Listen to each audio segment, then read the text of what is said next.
Regisztráció a BTC Rising önkéntes adományozó rendszerbe. Amikor a Bitcoin pénztárcádban már rendelkezel 0,03 BTC-vel, akkor kiadd el a meghívótól az ő regisztrációs linkjét. A link beillesztése után a lap tetején látható a meghívó neve. Majd kattints a Sign Up gombra. Ezzel eljutottunk a regisztrációs felületre. Itt is látható a meghívó neve, ismételten ellenőrizni tudod, hogy jó helyre történik-e a regisztrációd. Az első sorba a username-hez írd be egy általad kedvelt fantázianevet, amely a te felhasználó neved lesz a felületen. A második sorba írd be az e-mail címed. Majd a harmadik sorba egy jelszót, amivel erre a felületre a későbbiek során beléphetsz. A negyedik sorban ismételd meg ezt a jelszót.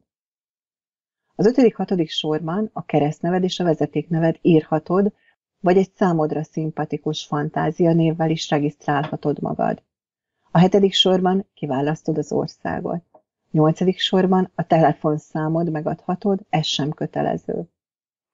A kilencedik sorban egy titkos kérdést adj meg, melyre a tizedik sorban add meg a választ. A titkos kérdést a rendszer bizonyos adatmódosítások során kérni fogja, ezért ezt feltétlenül jegyezd fel. A Create Account gombra kattintva már kész is a regisztráció. A következő megjelenő oldalon a login feliratra kattintva beléphetsz a saját irodádba. A belépést követően az első lépés, hogy rögzítsd a BTC pénztárca számod. Az Add Your Wallet gombra kattintva. Ez nagyon fontos, addig, amíg a pénztárca számod nem rögzítetted, ne csinálj semmilyen tranzakciót. A kék szövegből jobb egérgombbal rögtön ki tudod másolni a weboldal linkjét, a link címének másolása legördülő menüvel. Beilleszted a website linkjét az első sorban. A második sorba a blockchain pénztárca számodat másold be. Majd add meg a titkos kérdésre a választ. És a Submit gombra kattintva már elismertetted az adatokat.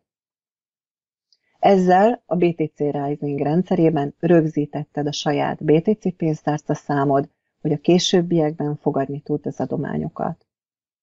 Az ezt követő lépés az első adomány elküldése, melyet a következő videóban mutatunk be.